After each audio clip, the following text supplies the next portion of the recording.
আমি শুনেছি কিয়ামতের আগে সকল মানুষ, জিন ও ফেরেশতা সকলে মারা যাবে। প্রশ্ন হলো, তাহলে কিয়ামতের দিন জাহান্নামের ফেরেশতা মালিক সহ অন্যান্য ফেরেশতারা কোথা থেকে আসবে? বা ৭০,০০০ ফেরেশতা যে জাহান্নামের নাকে শিকল দিয়ে টানবে, এনারাই বা কোত্থেকে আসবেন একটু জানাবেন। ভাই, কিয়ামতের আগে আপনারা জানেন ইসরাফিল যখন সিংহে ফুৎকার দিবেন সবাই শেষ হয়ে যাবে। মানুষ তো মানুষ, ফেরেশতারাও শেষ হয়ে যাবে, মালাকুল মউতও শেষ হয়ে যাবে। আপনারা এই হাদিস শুনেছেন। এখন প্রশ্নকর্তার প্রশ্ন হলো, সবাই যখন মারাই গেছে, তাহলে কিয়ামতের ময়দানে যে বিভিন্ন ফেরেশতাদের দায়িত্ব বন্টন হবে, দায়িত্ব পালনের কথা হাদিসে বলা হয়েছে, তারা তো মারাই গেছে, আবার তারা কোত্থেকে আসবে? এর উত্তর হলো, আল্লাহ রাব্বুল আলামিন আবার সবাইকে জীবিত করবেন, মানুষ সহ সকল ফেরেশতা, সকল মানুষ। সেই পৃথিবীর প্রথম মানুষ আদম আলাইহিস সালাম থেকে নিয়ে কিয়ামত পর্যন্ত যতজন মারা গেছে, আল্লাহর এক আদেশে আবার সবাই জীবিত হয়ে উঠবে। এর নামই তো হাসর। অতএব ফেরেশতারা কোত্থেকে আসবে, আশা করি এখান থেকে আপনি বুঝতে পারছেন। এরপর প্রশ্ন হলো, একটা কীটনাশক কোম্পানিতে আমি জব করি, প্রতি মাসে আমার স্যালারি হতে নির্ধারিত পার্সেন্ট কেটে নেওয়া হয়। যে অংশ প্রতি মাসে কাটে সেই পরিমাণ অংশ কোম্পানিও আমার প্রভিডেন্ট ফান্ডে জমা রাখে। চাকরি শেষে আমার বেতন হতে কেটে নেওয়া জমাকৃত টাকা প্লাস কোম্পানির জমাকৃত অংশ বাদেও অতিরিক্ত অর্থ প্রদান করে। এখন আমার প্রশ্ন হলো, অতিরিক্ত প্রদানকৃত অর্থ সুদ হিসাবে গণ্য হবে কিনা? ভাইরা আমার, এটা খুব কমন একটা প্রশ্ন। সরকারি বেসরকারি বিভিন্ন প্রতিষ্ঠানেই এই নিয়ম আছে যে চাকরি যখন করবেন বেতনের একটা অংশ কেটে রাখা হয়। এই টাকার সাথে আপনার চাকরিদাতা প্রতিষ্ঠান, সেটা সরকারি প্রতিষ্ঠান হোক আর বেসরকারি প্রতিষ্ঠান হোক, আলাদা কিছু প্লাস করে দেয়। অনেক সময় এটাকে সুদ বলেই দেয়। এটা মূলত সুদ হবে না, সুদের মধ্যে এটা পড়বে না। কেন পড়বে না? কারণ হলো, এই টাকাটা আপনি লোন হিসাবে নিয়েছেন এবং দেওয়ার সময় বাড়ায় দিয়েছেন। আপনার কাছ থেকে কোম্পানি বা সরকার লোন নিয়েছে, দেওয়ার সময় বাড়ায় দিয়েছে। ব্যাপারটা এরকম না। কুল্লু কারজিন জাররা নাফআন ফাহুয়া রিবা। লোন নিয়ে অতিরিক্ত দিলে সেটা রিবা হয়, সুদ হয়। এখানে সেটা হয় নাই। তাহলে কি হয়েছে? এখানে আপনি যা পেতেন সেখান থেকে আপনাকে কম দিয়ে রেখে দিয়েছে, কেমন যেন আপনার বেতনই কম দিয়েছে। দেওয়ার সময় অতিরিক্ত অংশ প্লাস করে দিয়েছে। এটা সুদের সংজ্ঞায় পড়ে না। আপনি তাকে কিছু দিয়েছেন, এর বিপরীতে অতিরিক্ত নিয়েছেন, এই গিভ এন্ড টেকটা হয় নাই, আপনি দেনই নাই কিছু আসলে তার, যার কারণে এটা সুদ হবে না। তবে হ্যাঁ, সরকারি চাকরিতে, বেসরকারিতেও থাকতে পারে একটা নিয়ম আছে এখন, যে একটা পার্সেন্টেজের পরে বাধ্যতামূলক যেটা প্রভিডেন্ট ফান্ডে কাটা হবে, এর বাইরের যেটা আপনি ঐচ্ছিকভাবে কাটতে পারেন, সেটা যদি আপনি ইচ্ছাকৃত কাটেন এবং সেখানে অতিরিক্ত টাকা দেয়, তাহলে সেটা সুদ হবে। আর যেটা বাধ্যতামূলক কেটে নেওয়া হচ্ছে আপনার বেতন থেকে, আপনাকে দেওয়া হচ্ছে না, চাকরি ছাড়লে বা অবসরে গেলে তখন আপনাকে অতিরিক্ত দেওয়া হচ্ছে, এই অতিরিক্ত নেওয়াটা সুদ হবে না। এ বিষয়ে বাংলাদেশের প্রথিতযশা সব উলামায়ে কেরাম প্রায় একমত, কারোর কোনো ভিন্ন মত নাই।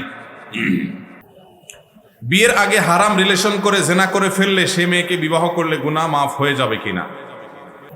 ভাইরা আমার, বিবাহ পূর্বে যদি কেউ হারাম সম্পর্কে জড়ায়, আমাদের যুবক ভাইরা ভালো করে শুনে নেন, আপনার চরিত্রকে যদি আপনি কালিমা যুক্ত করেন, তাহলে এটা ভয়ঙ্কর অপরাধ এবং কবিরা গুনাহ। এর জন্য আল্লাহর কাছে আপনাকে জবাবদিহি করতে হবে।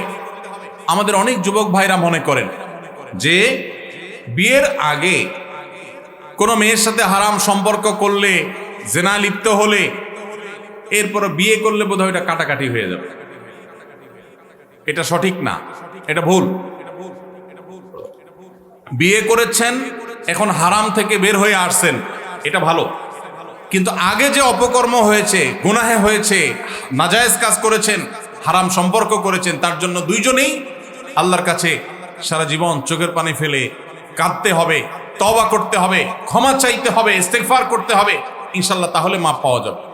যদি মনে করেন না, বেশিরভাগ এই হারাম রিলেশন যারা করে তারা তো মেয়েদেরকে মিথ্যা প্রতিশ্রুতি দেয়, একটাও বেশিরভাগই ঠিক রাখে না। আমি কথা ঠিক রাখলাম, তাহলে তো আমি ইমানদারের পরিচয় দিলাম।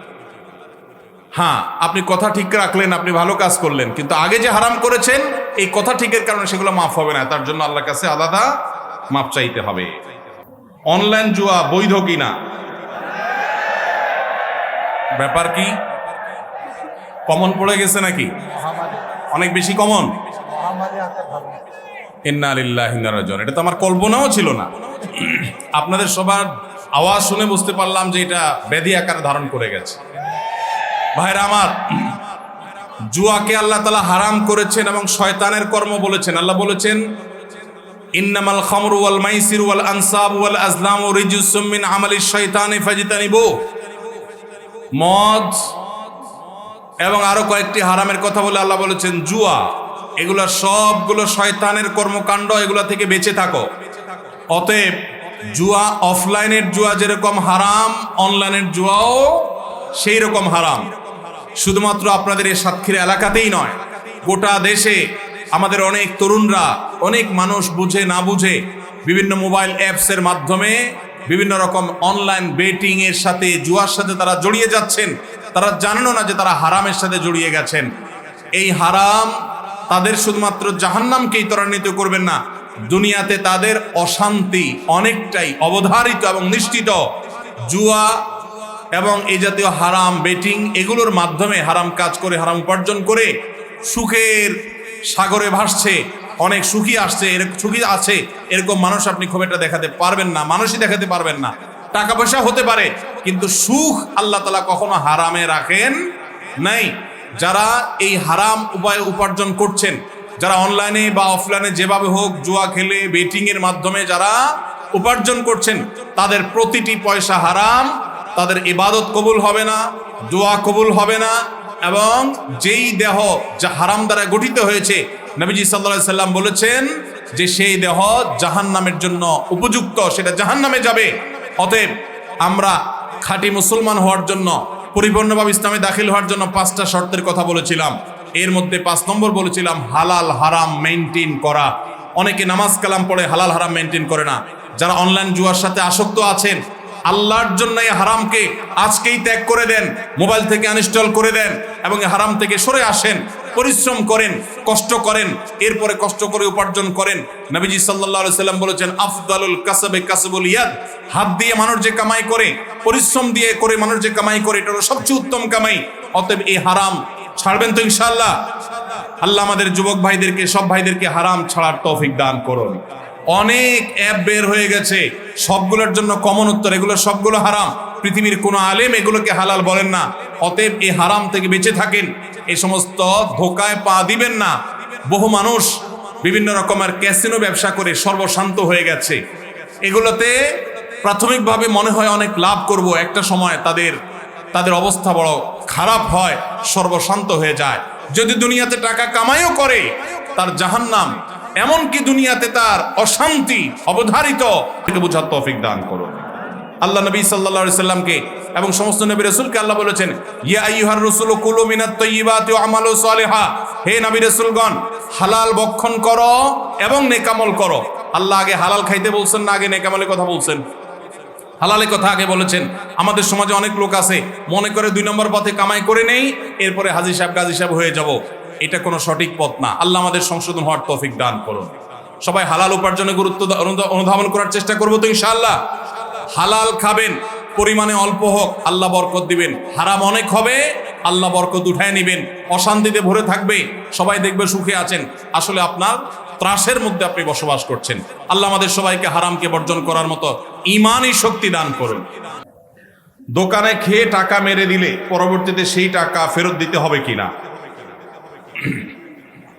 দোকানে খেয়ে যদি টাকা মেরে দেন, সেই টাকা আর ফেরত দিতে হবে না, যদি দোকানদার আপনার বাবা হন। বাপের দোকান হলে সেটা আর ফেরত দেওয়া লাগবে না। প্রশ্নটা যেহেতু এমন স্টাইলে করেছেন যে দোকানদারের খেয়ে মেরে দিলে আর টাকা দিতে হবে কিনা, আবদারটা মামুর বাড়ির টাইপের হয়ে গেল। এই জন্য উত্তরটাও সেরকম দিলাম যে দোকানটা যদি বাপের হয় আর আপনি ক্ষুধার্ত ছেলে হন, তাহলে বাপের সম্পদ থেকে ছোট ছেলে হলে খেতে পারবেন। আবার যদি তাগড়া বড় বালেক ছেলে হয়ে যান, তাহলে সেখানেও আপনাকে সেই টাকা দিতে হবে, মেরে খেতে পারবেন না। আমরা এতক্ষণ মানুষের হক সম্পর্কে আপনাদেরকে সতর্ক করার চেষ্টা করছিলাম কোরআন হাদিসের আলোকে। ভাইরা আমার, আমল অনেক বেশি করার দরকার নেই। অনেক বেশি ওয়াজ না শুনলেও চলবে, অনেক বেশি নফল আমল না করলেও চলবে, মানুষের হক মারবেন না কোনোদিন। জান্নাত একেবারে পথ সুগম দেখতে পাবেন। অতএব যদি কারোর দোকান থেকে কোনো কিছু খেয়ে টাকা না দিয়েছেন, ছোটবেলায়, ছেলেবেলায়, যৌবনকালে, পাগলামির বয়সে করে ফেলেছেন, অভাবের দায়ে হোক, স্বভাবের কারণে হোক, আল্লাহ যখনই আপনাকে সম্বিত ফিরিয়ে দিবেন, সেন্স যখন আসবে, চেতনা যখন জাগ্রত হবে, সাথে সাথে যত টাকা মেরেছেন ওই টাকাটা দোকানদারকে ফেরত দিয়ে আসবেন। যদি স্বীকার করতে লজ্জা লাগে, স্বীকার করার দরকার নেই, দোকানদারকে বলেন যে টাকাটা আপনি পাবেন, যেভাবে হোক রেখে দেন, অথবা যে কোনোভাবে দোকানদারের ক্যাশে টাকা আপনি দিয়ে দেন, ব্যাস দায়মুক্ত হয়ে যাবেন। আর যদি না দেন তাহলে কিয়ামতের ময়দানে এই দোকানদার আপনার সামনে দাঁড়ায় যাবে। বহুত হজ করছেন, উমরা করছেন, ওয়াজ শুনছেন, তাসবিহ তেলাওয়াত করছেন, মুছে তাও দিয়া যখন জান্নাতে যাওয়ার জন্য রেডি হবেন, সামনে এসে দাঁড়াবে এই দোকানদার। ও যে চা বিস্কুট খেয়ে চলে গেছে, দাও নাই। এলাকার রাজনৈতিক নেতা ছিলা, খাইতে খাইতে সব বাকিতে লিখে রাখো, লিখে রাখো, লিখে রাখো বলতে বলতে খাতার পরে খাতা ভরাইছ, দেওয়ার নামগন্ধ ছিল না। নেতাকে তখন কিয়ামতের ময়দানে ঠিকই দাঁড় করানো হবে। এই নেতা বুড়ো বয়সে হাজী সাহেব হয়ে গেছে, মসজিদ কমিটির সভাপতি সেক্রেটারি হয়ে গেছে, অনেক বেশি আমলদার হুজুর হয়ে গেছে, হজ উমরা ইতিকাফ বাইতুল্লাহ গিয়া নিয়মিত করে, দাড়ি শুভ্র সাদা হয়ে গেছে, কানতে কানতে দোয়া চোখের পানি ফেলে ভাষায় ভরা ফেলে, 2 পয়সার কোনো লাভ নাই। সমস্ত উলামা ইকরাম একমত, বান্দার হক যদি সে নষ্ট করে থাকে, কিয়ামতের ময়দানে তাকে জবাবদিহি করতে হবে। যদি আল্লাহ তাআলা কারোর প্রতি রহম করেন এবং তাকে জান্নাত দিবেন আল্লাহ সিদ্ধান্ত দেন, তখন আল্লাহ তাআলা পাওনাদারকে কোনোভাবে খুশি করবেন, এক্সেপশনাল কেস, কিন্তু আল্লাহর কাছে পাওনার হিসাব দিতে হবে। এই জন্য ভাইরা, কোনোদিন কারোর দোকান থেকে মেরে খেয়ে চলে আসবেন, বাকি খেয়ে আর যাবেন না। মনে রাখবেন, দুনিয়াতে সে হয়তো আপনাকে ধরতে পারবেন, আল্লাহ তাআলার পাকড়াও, আল্লাহর ধরা থেকে বাঁচার কোনো উপায় নাই। এই জন্য ভাইরা, মানুষের অধিকার ব্যাপারে আমাদেরকে সচেতন থাকতে হবে। আল্লাহ আমাদেরকে তৌফিক দান করুন। পরীক্ষা ভালো ফলাফল করার কোনো আমল আছে কিনা, এই প্রশ্ন ফাঁকিবাজ ছাত্রদের। ভালো ছাত্র কখনো এই প্রশ্ন দেয় না সচরাচর।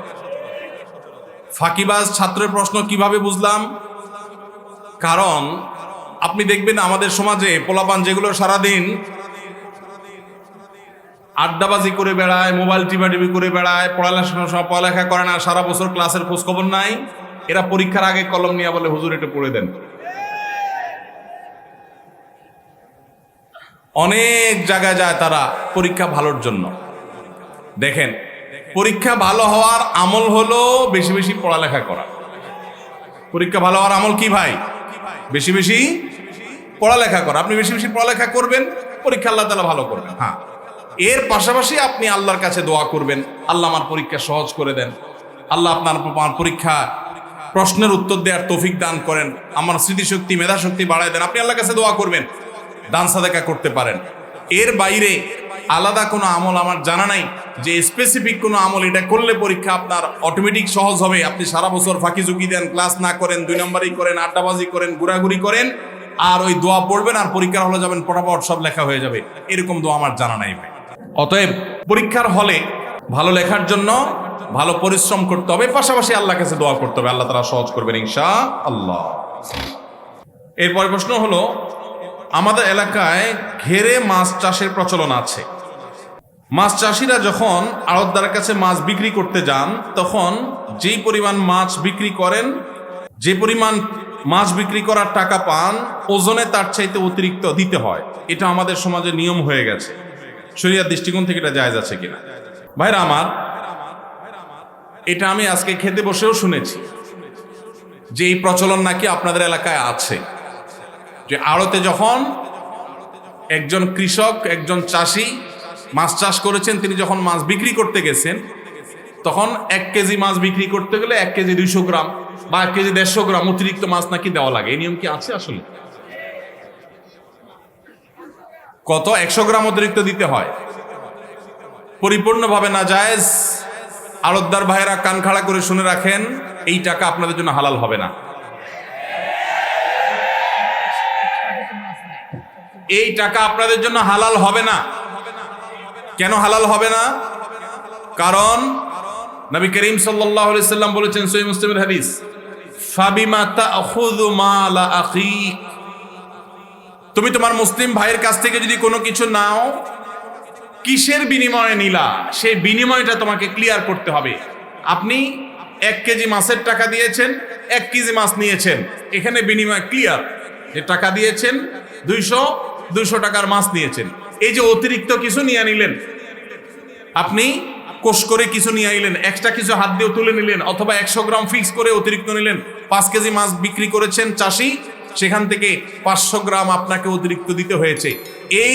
এই যে মাছটা নিলেন, এটার মূল্য তো আপনি পরিশোধ করেন নাই, তাহলে ফাবিমা তাখুযু মালা আখিকা প্রশ্নের জবাব আপনি দিতে পারছেন না, বিধায় এটা পরিষ্কার হারাম। এখন এই আড়তদার যদি মাহফিলে টাকা দিয়ে দেয় লাখ লাখ টাকা, তারপরে ওটা হালাল হবে না। এই আড়তদার যদি মসজিদ মাদ্রাসায় হাজার হাজার টাকা দেয়, তবুও সেটা হালাল হবে না। এই আড়তদার যদি হজ উমরা করে, তবুও এটা হালাল হবে না। এই আড়তদার যদি ইসলামের জন্য অনেক টাকা পয়সা দেয়, তারপরও তার এই টাকা হালাল হবে না। আড়তদার ভাইদেরকে বলছি, আল্লাহকে ভয় করুন, সেই দিনকে ভয় করুন যেদিন আপনার এই 500 গ্রাম মাছের জবাব দিতে হবে, বিনিময় দিতে হবে। কষ্ট করে যে আমল করবেন, সে আমলের সওয়াব ওই চাষিকে, মাছ বিক্রেতাকে দিয়ে তারপরে আপনাকে সামনে অগ্রসর হইতে হবে। নবীজি সাল্লাল্লাহু আলাইহি সাল্লাম বলেছেন, আতাদরুনা মানিল মুফলিস, তোমরা কি জানো সবচেয়ে বড় ভিখারি কে? সাহাবায়ে কেরাম বলেছেন, আল মুফলিসু ফিনা মান লা দিনার লাহু ওয়ালা দিরহামা। হে আল্লাহর রাসূল, আমাদের মধ্যে সবচেয়ে বড় ভিখারি হলো সে যার টাকা পয়সা নাই। নবীজি বলছেন, না, সেই ভিখারির কথা বলি নাই। সবচেয়ে বড় ভিখারি সে যে দুনিয়াতে হজ উমরা করেছে, নেক আমল করেছে, কোরআন তেলাওয়াত করেছে, দান সাদেকা করেছে, তাসবিহ তাহলিল করেছে, নফল রোজা রাখছে, নফল নামাজ পড়ছে, ওয়াজ মাহফিলে গেছে, ওয়াজ মাহফিল শুনছে, মাহফিলে টাকা দিছে, মাদ্রাসায় টাকা দিছে, অনেক ভালো ভালো কাজ করছে, টুপি লাগাইছে, দাড়ি লাগাইছে, জুব্বা লাগাইছে, সবই ঠিক ছিল, কিন্তু সে মানুষের হক মেরেছে। নবীজি বলেছেন, কিয়ামতের ময়দানে তার এই সমস্ত আমল নিয়ে সে যখন জান্নাতে যাওয়ার জন্য প্রস্তুত হবে, তখন তার সামনে তার ওই পাওনাদার মাছওয়ালা এসে বলবে, ভাই, তোমার কাছে প্রতিদিন 5 কেজি 10 কেজি করে মাছ বিক্রি করতে গেছি, 10 কেজির টাকা পরিশোধ করছো, মোট করে অতিরিক্ত মাছ যে নিছো, বা কেজিতে 100 গ্রাম করে যে অতিরিক্ত তুমি নিয়েছো, সেইটার বিনিময় তো আমি দুনিয়াতে পাই নাই, দুনিয়াতে নেওয়ার সিস্টেমও ছিল না, জুলুমের সিস্টেম, কৃষক এবং ভোক্তার মাঝে মধ্যস্বত্বভোগীরা ধ্বংস করে দিয়েছে সমাজকে, এবং অধিক মুনাফাখোরীরা তারাই হারাম কামাই করেছে। সেদিন ওই নেকামল নিয়ে যাওয়ার পরও আপনার সওয়াব তাকে দিয়ে তারপর আপনাকে জাহান্নামে যেতে হবে। ওই যে নেকামল করেছেন, এগুলো সওয়াব দিয়ে দিতে হবে। নবী সাল্লাল্লাহু আলাইহি সাল্লাম বলেছেন, এই ব্যক্তি হলো আসল ভিখারি, এই ব্যক্তি হলো আসল হতভাগা, কপাল পোড়া। আল্লাহ তাআলা আমাদের সবাইকে সেই হতভাগ্য থেকে বেঁচে থাকার তৌফিক দান করুন। সাতক্ষীরা জেলার আড়তদার ভাইয়েরা, যারা আমাদের মাছ চাষী ভাইদের কাছ থেকে মাছ কিনে থাকেন, আমি আপনাদেরকে করজোড় করে আল্লাহর জন্য আপনাদের ভাই হিসাবে অনুরোধ করি, আল্লাহর জন্য এই হারামকে বর্জন করুন। এটা বর্জন করার জন্য বুকে সাহস দরকার হয়।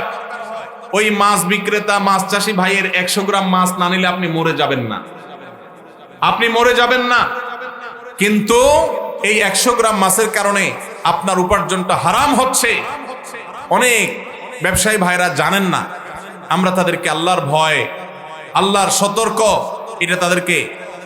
এটার মাধ্যমে তাদেরকে সংশোধন হওয়ার আহ্বান করছি। ঠিক একই কাজ রাজশাহী এলাকার দিকে হয়। আমের সময়, আম বিক্রি করার সময় 10 কেজি আম বিক্রি করা হলো, 20 কেজি আম হলো, 1 মণ আম বিক্রি করা হলো, যারা কিনছে তারা অতিরিক্ত নেয়। যদি বলেন যে এখানে রিস্ক ম্যানেজমেন্টের ব্যাপার আছে বা রিস্ক মিনিমাইজের ব্যাপার আছে, যে আমি অতিরিক্ত নিলাম কেন, কিছু মাছ নষ্ট হবে, কিছু আম নষ্ট হবে, তো ওইটার দায় আমার, ওইটা বিক্রেতার না। বিক্রেতা আমার কাছে বিক্রি করে ফেলেছে, তার দায় শেষ। এরপর এটা যদি নষ্ট হয়, পচে গলে, তার দায় ক্রেতা হিসাবে আমার, ওইটা বিক্রেতার না। আপনি যে 100 গ্রাম অতিরিক্ত নিচ্ছেন, ঢাকায় যখন মাছ বিক্রি করেন তখন কি ক্রেতাকে 100 গ্রাম বাড়ায় দেন? তাহলে 100 গ্রাম কই যায়? নিজের পকেটে। ঠিক না বেঠিক? হারাম এটা বোঝার জন্য পণ্ডিত হওয়ার দরকার নাই, কমন সেন্স হলেই যথেষ্ট।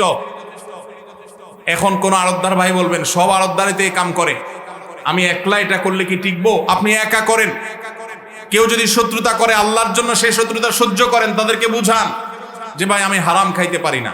আল্লাহ আমাদের ভাইদেরকে হেদায়েত দান করুন। আমি প্রতিদিন সূরা রাতে ঘুমানোর আগে সূরা মুলক ও সূরা সাজদা তেলাওয়াত করার চেষ্টা করি, কিন্তু কখনো কখনো ঘুমের কারণে ভুলবশত তেলাওয়াত না করে ঘুমিয়ে যাই, এতে আমার এই আমলে ফজিলত চলে যাবে কিনা? উত্তর হলো না। এই আমলে ফজিলত ইনশাআল্লাহ হঠাৎ মাঝে মধ্যে ছুটে গেলে আপনার এই যে মর্যাদা, সূরা মুলক তেলাওয়াত করলে রাতে শোয়ার সময়, শোয়ার আগে, তাহলে কবরের ফিতনা থেকে, আযাব থেকে, পরীক্ষা থেকে আল্লাহ তাআলা মুক্তি দান করেন। মাঝে মধ্যে ছুটে গেলে ইনশাআল্লাহ এই ফজিলত আপনার মিস হবে না। নফল আমল বরং মাঝে মধ্যে ছুটতে পারে, ছুটা উচিত, ছুটার কথা। ফরজ আমল এটা কখনো ছুটতে পারে না, বিধায় নফল আমল মাঝে মধ্যে ছুটাটা বরং স্বাভাবিক, এটার জন্য অরিড হওয়ার কোনো কারণ নাই। বেশিরভাগ মহিলাদের তালিমে দানের নামে রিজিকের অংশ বলে মহিলাদের কাছ থেকে চাল, ডাল, তৈল, মাছ, মাংস এবং কাঁচা সবজি নিয়ে থাকে। ইসলামের দেশে এটা কতটুকু সত্য? এখন তালিমের মহিলারা বলে নবী করিম সাল্লাল্লাহু আলাইহি ওয়াসাল্লামের সুন্নাত ঠিকমতো পালন করতে আমল হিসাবে 3 দিন, 7 দিন, 13 দিন এবং 40 দিন কোনো প্রকার খাবার না খেয়ে শুধু খেজুর পানি খেয়ে থাকতে হবে এবং তাতে করে বেহেশতে যাওয়া যাবে। তালিমের মহিলারা বলে ওদের দান করলে বেশি, মানে 3 গুণ সওয়াব, মসজিদ মাদ্রাসা দান করলে 1 গুণ সওয়াব হবে। এটা কতটা সত্য? পুরোটাই ভুয়া এবং বোগাস। আমাদের দেশে মেয়েদের তালিমের নামে অনেক ফিতনা চলতেছে। ওলামা একরাম, প্রমিনেন্ট আলেম সমাজে যারা আছেন তাদের তত্ত্বাবধান ছাড়া এরকম নিজেরা দিন প্রচারের নামে যা করছেন, এগুলো বেশিরভাগ ক্ষেত্রে ফিতনায় পরিণত হয়। আল্লাহ আমাদের এই সমস্ত মা বোনদেরকে হেদায়েত দান করুন।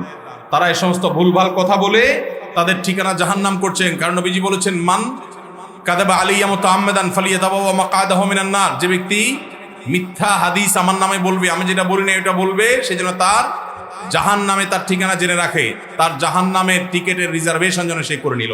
এজন্য সতর্ক থাকতে হবে।